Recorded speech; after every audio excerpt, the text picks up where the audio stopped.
Mysteries YouTube ചാനലിലേക്ക് ഏവർക്കും സ്വാഗതം. നമ്മൾ പിശാചുമായിട്ട് ബന്ധപ്പെട്ട സാത്താന്യ ഭരണത്തിലെ ഭൂമി ആയിരിക്കുമ്പോഴുള്ള ബാധകളെക്കുറിച്ചാണ് സംസാരിച്ചുകൊണ്ടിരുന്നത്. 12ാമത്തെ ബാധയെക്കുറിച്ച് പറഞ്ഞിരുന്നു.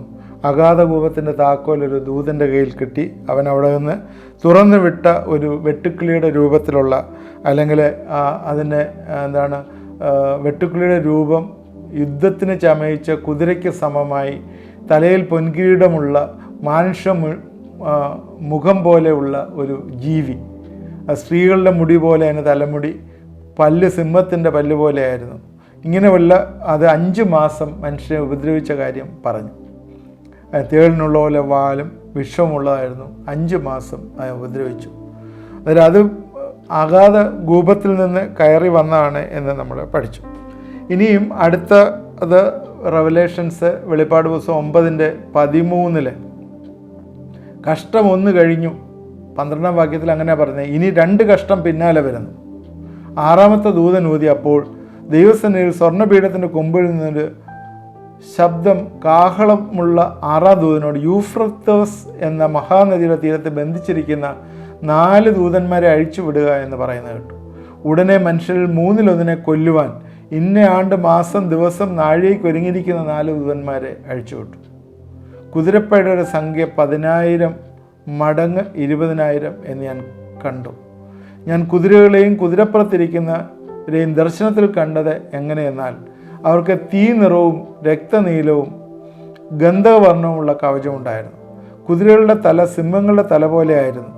വായിൽ നിന്ന് തീയും പുകയും ഗന്ധകവും പുറപ്പെട്ടു. വായിൽ നിന്ന് പുറപ്പെടുന്ന തീ, പുക, ഗന്ധകം എന്ന് 3 ബാധയാൽ മനുഷ്യരിൽ 1/3 മരിച്ചുപോയി. കുതിരകളുടെ ശക്തി വാലിലുമായിരുന്നു. വാലോ സർപ്പത്തെ പോലെയും തലയുള്ളതും ആയിരുന്നു. ഇവയാലത്രേ കേടുവരുത്തുന്നത്. ഒരു പുതിയ 20 കോടി ജീവികൾ ആണ് വരുന്നത്. യൂഫ്രട്ടീസിൻ്റെ നദിയുടെ കിഴക്കും പടിഞ്ഞാറും അതിൽ ഇറാഖിൽ കൂടി ഒഴുകുന്ന ഒരു നദിയാണ്. ഇത് 2 ചിന്തകൾ ഇതിന് പുറകിലുണ്ട്. ഒന്ന്, അർമദോൻ യുദ്ധത്തിലേക്ക് വരുന്ന സൈന്യത്തെക്കുറിച്ചുള്ള ഒരു ചിന്തയുണ്ട്. കിഴക്ക് നിന്ന് രാജാക്കന്മാർ യൂഫ്രട്ടീസ് നദി വരെ വരുള്ളൂ. കാരണം അത് കഴിഞ്ഞ് ക്രോസ് ചെയ്യാനായിട്ട് ആർക്കും പറ്റത്തില്ലായിരുന്നു. നേരത്തെ അങ്ങനെയായിരുന്നു, വലിയ പ്രയാസമായിരുന്നു. അതുകൊണ്ട് യൂഫ്രട്ടീസിൻ്റെ കിഴക്കുള്ള ആളുകളെ സംബന്ധിച്ചിടത്തോളം പറഞ്ഞാൽ അവർ അജ്ഞരും ജാതീയ ആരാധനയിൽ മുഴുകിയവരും വിഗ്രഹാരാധനയിൽ മുഴുകി കിടന്ന ആളുകളും ആയിരുന്നു. അവർ സാധാരണ കിഴക്കൻ രാജ്യങ്ങൾ അവിടം വരെ വരും. അവിടെ ഇങ്ങോട്ട് പിന്നെ അത് ക്രോസ് ചെയ്ത് വരാറില്ല. എന്നാൽ ഇവിടെ അങ്ങനെ അവരെല്ലാം കൂടെ വരുന്ന ഒരു അർമോൻ യുദ്ധത്തിന് വേണ്ടി വരുന്ന ഒരു ചിന്തയെക്കുറിച്ച് ചില ബൈബിൾ പണ്ഡിതന്മാർ പറയുന്നുണ്ട്. എന്നാൽ അതിലും ഉപരിയായിട്ട് ഇതൊരു ബാധയായിട്ടാണ് ഇവിടെ ചിത്രീകരിക്കുന്നത്. 3/1 മരിച്ചുപോയി എന്ന് പറയുന്നു. കാരണം ഈ പ്രവചനത്തിലൊക്കെ കാണുന്നത് പലതും മിക്സ്ഡായിട്ട് വരും. കാരണം ആദ്യത്തേത് പിന്നീട് ആദ്യമായിട്ടും ഒക്കെ റിപ്പീറ്റ് ചെയ്ത് വരുന്നതുകൊണ്ട് അങ്ങനൊരു കൺഫ്യൂഷൻ ഉണ്ടാകും. എന്നാൽ ഇവിടെ പറയുന്നത് ഈ മൃഗം അല്ലെങ്കിൽ ഈ ജീവി ഇതൊരു ഒരു ഫ്ലൈയിങ് സ്നേക്ക് എന്നാണെന്ന് പറയുന്ന വേദശാസ്ത്രജ്ഞന്മാരുണ്ട്. കാരണം ജനിതക മാറ്റം വന്നിരിക്കുന്ന സ്നേക്കുകൾ, ഫ്ലൈയിങ് സ്നേക്ക്, പറക്കുന്ന പാമ്പുകൾ എന്നൊക്കെ പറയുന്നില്ലേ, ഇതിനകത്ത് പറയുന്നുണ്ട് വായിൽ നിന്ന് പുറപ്പെടുന്ന തീ, പുക, ഗന്ധകം എന്നീ 3 ബാധയാൽ മനുഷ്യരിൽ 1/3 മരിച്ചുപോയി. അപ്പോൾ നമ്മൾ ഇൻ്റർനെറ്റിലൊക്കെ അടിച്ചു നോക്കിയാൽ കാണാം ഫ്ലൈയിങ് സ്നേക്ക്. അടുത്ത കാലങ്ങളിലൊക്കെ പല സ്ഥലങ്ങളിലും ഫ്ലൈയിങ് സ്നേക്കൊക്കെ പ്രത്യക്ഷപ്പെട്ടിട്ടുണ്ട് എന്ന് കാണുന്നുണ്ട്. അതുകൊണ്ട് 20 കോടി ജീവികൾ, ജനിതക മാറ്റം വന്നിരിക്കുന്ന സ്നേക്സ് വന്നിട്ട് അത് വന്ന് മനുഷ്യനെ ആക്രമിച്ച് 1/3 പേരെ മരിച്ചു പോകും എന്നൊരു ചിന്തയും അതിനകത്തുണ്ട്. എന്തായാലും പൈശാചിക ഭരണത്തിൻ്റെ കീഴിൽ വരുന്നൊരു കാര്യമാണിത്.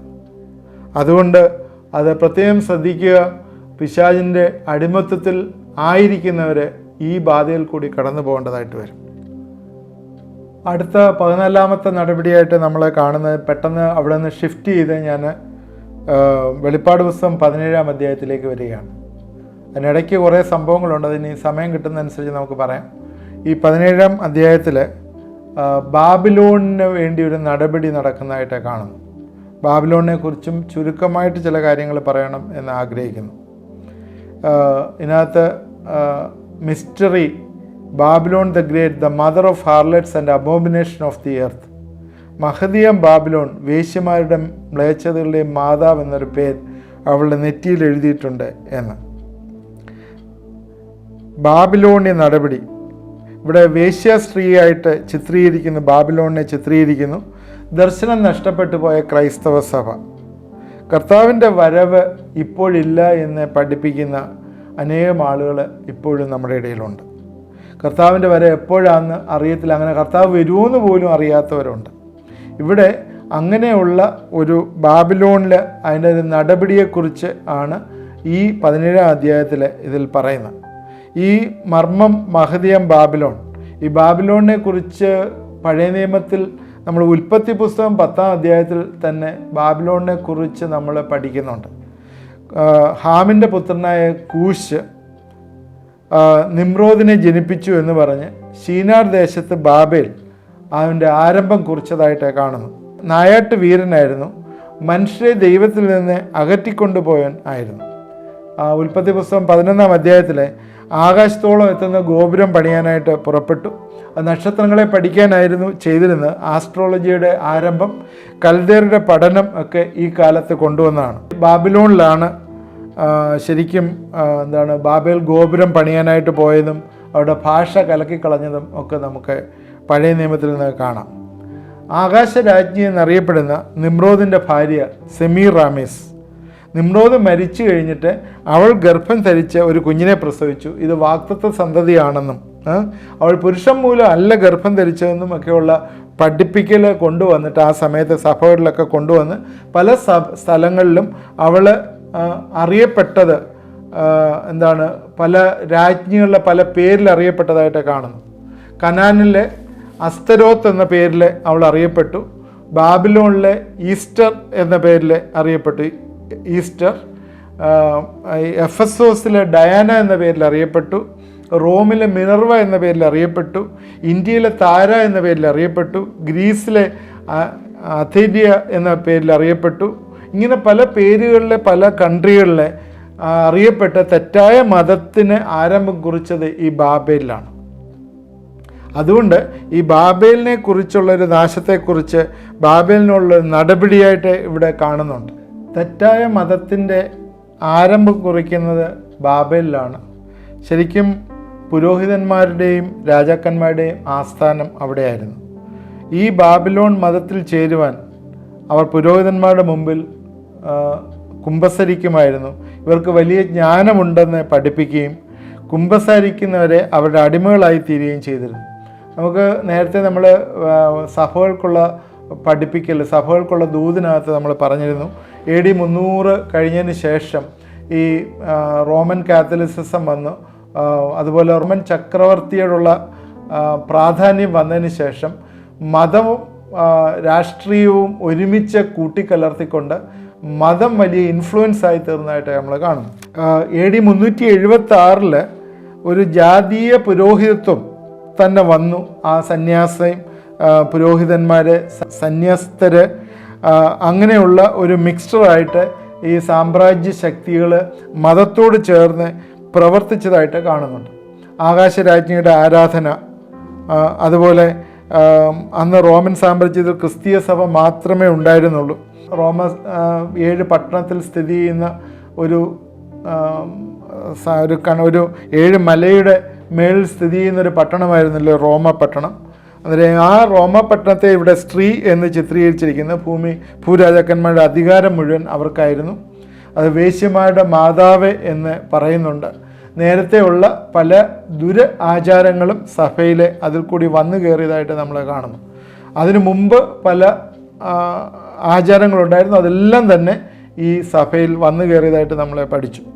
അതുകൊണ്ട് ഈ ബാബിലോണിൻ്റെ ഒരു നടപടി ഇവിടെ നടക്കുന്നുണ്ട്. കൈവിടപ്പെട്ടു പോയ, ദർശനം നഷ്ടപ്പെട്ടു പോയ ക്രിസ്തീയ സഭ അത് ഒരു മുന്തിരി കൊയ്ത്ത് എന്നൊക്കെ പറഞ്ഞിട്ടുള്ള ഭാഗം ഇതിനകത്ത് നിങ്ങൾ വായിച്ചു നോക്കിയാൽ നമുക്ക് മനസ്സിലാവും.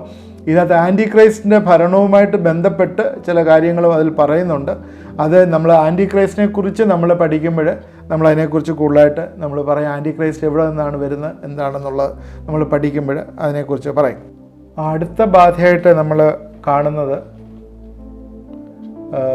വെളിപ്പാട് പുസ്തകം 18 കാണുന്ന ബാബിലോൺ പട്ടണത്തെ നശിപ്പിക്കുന്ന ഒരു കാര്യമാണ്. നമ്മൾ തുടർന്നും അത് ചിന്തിക്കാതെ ഇന്ന് എൻ്റെ സമയം തീർന്നുകൊണ്ട് ഞാനവിടെ നിർത്തുകയാണ്. ഇനിയും നമുക്ക് 3-4 എപ്പിസോഡ് കൊണ്ട് ഈ ബാധ തീരുള്ളൂ. അതുകൊണ്ട് ഈ ബാധകളെയൊക്കെ കൂടുതലായിട്ട് ഡീറ്റെയിൽഡായിട്ട് പഠിക്കുമ്പോൾ അതിനോട് ചേർന്ന് തന്നെ നമ്മൾ ആ സ്ഥലത്തെക്കുറിച്ചും അതിനകത്ത് നടന്ന പ്രാക്ടീസിനെ കുറിച്ചുമൊക്കെ ചിന്തിക്കുന്നത് നല്ലതാണല്ലോ. ബാബിലോൺ തന്നെ ശരിക്കും ബാബിലോണിനെക്കുറിച്ച് പറയുന്ന ക്രിസ്തീയ ഒരു ആ സമയത്തുള്ള സഭയെക്കുറിച്ചാണ്. അതിൻ്റെ ഒരു നാശം വന്നു. അതിനുശേഷം പട്ടണത്തെക്കുറിച്ച് പറയുന്നു. ആ പട്ടണം എന്ന് പറയുന്നത് നമുക്കറിയാം, ബാബിലോൺ പട്ടണം സിൽക്കി പാത്ത് എന്ന് പറഞ്ഞൊരു പാത്ത് ചൈനയിൽ നിന്ന് ചുറ്റിത്തിരിഞ്ഞ് അവിടെ ചെല്ലുന്നുണ്ട്. അത് കൺസ്ട്രക്ഷൻ ഓൾറെഡി അതെല്ലാം കഴിഞ്ഞു. അത് അവിടെ എത്തിക്കൊണ്ടിരിക്കുകയാണ്. അതെല്ലാം ഈ കിഴക്കുന്നുള്ള സൈന്യം ഈ അർമോൻ യുദ്ധത്തിന് പോകാൻ വേണ്ടിയുള്ള ഒരുക്കപ്പെട്ടിരിക്കുന്ന സ്ഥലമാണ്. എന്നാൽ അവിടെ വലിയൊരു സൂപ്പർ മാർക്കറ്റ് പണിയുന്നുണ്ട്. 2007 അത് പണിയാനായിട്ട് തുടങ്ങി എന്ന് മനസ്സിലാക്കുന്ന ചരിത്രം പറയുന്നത്. അത് ആ സമയത്ത് അത് പണിയുന്നുണ്ട്. ഒരു സൂപ്പർ മാർക്കറ്റ് വലിയ ലോകത്തിൽ കണ്ടതിലെ ഏറ്റവും വലിയ ഒരു ബാബിലോൺ പട്ടണം പണിഞ്ഞുകൊണ്ടിരിക്കുകയാണ്. ആ പട്ടണം അത് കംപ്ലീറ്റ് ആയിട്ടുള്ളത് പണിഞ്ഞുകൊണ്ടിരിക്കുകയാണ്. അവിടെ കിട്ടുന്ന കാര്യങ്ങളെക്കുറിച്ചൊക്കെ 18-ാം അധ്യായത്തിലുണ്ട്. അത് നമ്മൾ അടുത്ത ദിവസം ചിന്തിക്കുന്നതാണ്. അതിനെയും പിശാച് തകർക്കും. പിശാചിൻ്റെ ഭരണത്തിൽ അത് ദൈവത്തിൻ്റെ ക്രോധം വന്നിട്ട് അത് തകർക്കപ്പെടും എന്ന് നമ്മൾ കാണുന്നു. നമുക്ക് ഇതിനെക്കുറിച്ച് അടുത്ത ആഴ്ചയിൽ ചിന്തിക്കാം. തീർച്ചയായും ഇന്നത്തെ ചിന്തകൾ ദൈവത്തിൻ്റെ മഹത്വത്തിന് കാരണമായി തീരട്ടെ എന്ന് ചിന്തിക്കുന്നു, പ്രാർത്ഥിക്കുന്നു. നമ്മളിന്ന് ചിന്തിച്ച കാര്യങ്ങൾ, പ്രത്യേകിച്ചും ഈ വലിയൊരു ഫ്ലൈയിങ് സ്നേക്ക്, ജനിതകമാറ്റം വന്ന ജീവികൾ വന്ന് മനുഷ്യനെ ഉപദ്രവിക്കുകയും ആളെ കൊല്ലുകയും ചെയ്യുന്ന കാര്യം നമ്മൾ ചിന്തിച്ചു. 2 ബാബിലോണിലുള്ള ന്യായവിധിയെക്കുറിച്ച് നമ്മൾ ചിന്തിച്ചു. ബാബിലോണ് സ്റ്റാർട്ട് ചെയ്തത് തന്നെ നമ്മൾ ചിന്തിച്ചാണല്ലോ. ഉൽപ്പത്തി പുസ്തകത്തിൽ നിന്നുള്ള ചിന്ത നമ്മൾ വന്നു. അത് 17 തൊട്ട് 20 വാക്യങ്ങളിൽ മുന്തിരി കൊയ്ത്ത്, corrupted, judgement of wine press, ഭൂമി ദൈവത്തിന് കൊടുക്കുന്ന ദുഷ്ടത, ലോകരാഷ്ട്രങ്ങളുടെ ദുഷ്ടത, അതിനുള്ള പ്രതികാരം, അതെല്ലാം അവിടെ തീരുകയാണ് ചെയ്യുന്നത്. നമ്മൾ പിശാചിൻ്റെ ഭരണവുമായിട്ട് ബന്ധപ്പെട്ട് പഠിക്കുന്ന കാര്യങ്ങളാണ്. തുടർന്ന് നമുക്കിത് ചിന്തിക്കാം. ദൈവം നമ്മളെ അനുഗ്രഹിക്കട്ടെ. ഇത് കേട്ടുകൊണ്ടിരുന്ന എല്ലാവരെയും ദൈവം അനുഗ്രഹിക്കട്ടെ. നമുക്ക് പ്രാർത്ഥിക്കാം. ദൈവമായ കർത്താവേ, ഈ സമയത്തിനായിട്ട് സ്തോത്രം. ഇത് കേട്ടുകൊണ്ടിരുന്ന എല്ലാവരെയും നീ അനുഗ്രഹിക്കണമേ, സഹായിക്കണമേ എന്ന് പ്രാർത്ഥിക്കുന്നു. കർത്താവേ, നിൻ്റെ വചനം കർത്താവേ ഞങ്ങളെ ബലപ്പെടുത്തുന്നതായിരിക്കാനായിട്ട് ഈ ദിവസങ്ങളിൽ ഇടവരുത്തണമേ, സഹായിക്കണമേ. ഈ ലോകം മുഴുവൻ പിശാചിൻ്റെ അടിമത്തത്തിലായിരുമ്പോൾ കർത്താവേ വരുന്ന കർത്താവെ പ്രയാസങ്ങളെ, ദുഷ്ടമായിട്ടുള്ള കാര്യങ്ങളെക്കുറിച്ചൊക്കെ ഞങ്ങൾ ചിന്തിച്ചല്ലോ കർത്താവെ. എന്നാൽ ഞങ്ങളതിലൊന്നും അകപ്പെടാതിരിക്കാനായിട്ട്, ഞങ്ങളുടെ ജീവിതങ്ങളെ ഭദ്രമായി സൂക്ഷിപ്പാനായിട്ട് ഞങ്ങളെ സഹായിക്കണമേ എന്ന് പ്രാർത്ഥിക്കുന്നു. ഈ തരുണത്തിലെ കർത്താവെ, പ്രത്യേകിച്ച് ഹൃദയവുമായിട്ട് കർത്താവെ ലിങ്ക് ചെയ്ത് കർത്താവെ ഹാർട്ട് പേഷ്യൻ്റായിട്ടിരിക്കുന്ന വ്യക്തികളെ നിൻ്റെ കരങ്ങളിലേക്ക് സമർപ്പിച്ച് പ്രാർത്ഥിക്കുന്നു. എല്ലാ ബ്ലോക്കുകളും എല്ലാ വേദനകളും യേശുവിൻ്റെ നാമത്തിൽ മാറിപ്പോട്ടെ എന്ന് പ്രാർത്ഥിക്കുന്നു. ഈ ദിവസങ്ങളിൽ കർത്താവെ ഉറങ്ങാൻ പറ്റാതെ വിഷമിക്കുന്നവരെ, കർത്താവെ ട്രീറ്റ്മെൻറ്റ് നടത്താനായിട്ട് പൈസ ഇല്ലാതെ ഇരിക്കുന്ന ബുദ്ധിമുട്ടുന്ന ചില ആളുകൾ ഇത് ശ്രദ്ധിക്കുന്നു, വിശ്വാസത്തോട് പ്രാർത്ഥിക്കുന്നെങ്കിൽ ദൈവം ആ ബ്ലോക്കുകളെല്ലാം അലിച്ചു കളയും. ഇന്നത് ഏറ്റെടുത്ത് നിങ്ങളെ പ്രാർത്ഥിക്കുന്നില്ല. ദൈവം വലിയൊരു വിടുതൽ തരുകയും സഹായിക്കുകയും ചെയ്യും. ദൈവകരങ്ങളിലേക്ക് സമർപ്പിക്കുമോ, പ്രാർത്ഥിക്കുമോ, ദൈവം നിങ്ങളുടെ പ്രാർത്ഥനകൾ കേൾക്കുകയും ഉത്തരം തരികയും ചെയ്യും. ഏതെങ്കിലും അവയവത്തിന് കേടുണ്ടെങ്കിൽ നിങ്ങളുടെ വലങ്കൈ അവയവത്തിലേക്ക് വെച്ചുകൊണ്ട് ദൈവമേ വിടുവിക്കണമേ എന്ന് എന്നോട് ചേർന്ന് പ്രാർത്ഥിക്കുമോ, ദൈവം വലിയ അത്ഭുതങ്ങൾ നിങ്ങളുടെ ജീവിതത്തിൽ തരും. ഇന്ന് രാത്രികാലം വലിയൊരു അനുഗ്രഹത്തിൻ്റെ, ഒരു വിടുതലിൻ്റെ സമയമായി തീരും. കർത്താവെ, ഞങ്ങളെ പ്രാർത്ഥിക്കുന്നു. കർത്താവെ, വ്യക്തവും പ്രകടവുമായ ഒരു മിറക്കിൾ, ഒരു ക്രിയേറ്റീവ് മിറക്കിള് അവിടെ ജീവിതത്തിൽ ഉണ്ടാക്കി കൊടുക്കണമേ എന്ന് പ്രാർത്ഥിക്കുന്നു. പ്രാർത്ഥന കേട്ടോർത്ത് സ്തോത്രം, അനുഗ്രഹിക്കുന്ന സ്തോത്രം. യേശു ക്രിസ്തുവിൻ്റെ നാമത്തിൽ പ്രാർത്ഥിക്കുന്നു, കേൾക്കുമാറാകണമേ. ആമേൻ. നിങ്ങളിത് തുടർന്നും വാച്ച് ചെയ്യണം. എല്ലാ ദിവസവും 9 തൊട്ട് 10 വരെ നിങ്ങളുടെ ഭവനത്തിൽ എത്തിച്ചേരുന്നതാണ്. ഇത് കഴിഞ്ഞ് ദൈവസന്നിധിയിൽ നിങ്ങളെ സമർപ്പിച്ച് പ്രാർത്ഥിച്ച് ഉറങ്ങുന്നതിന് മുമ്പ് പ്രാർത്ഥിക്കാനുള്ളൊരു അവസരം കൂടി ഇതിനകത്തുണ്ടല്ലോ. നമ്മളെല്ലാവരെയും ദൈവം അനുഗ്രഹിക്കട്ടെ. തുടർന്ന് വാച്ച് ചെയ്യണം. ആമേൻ.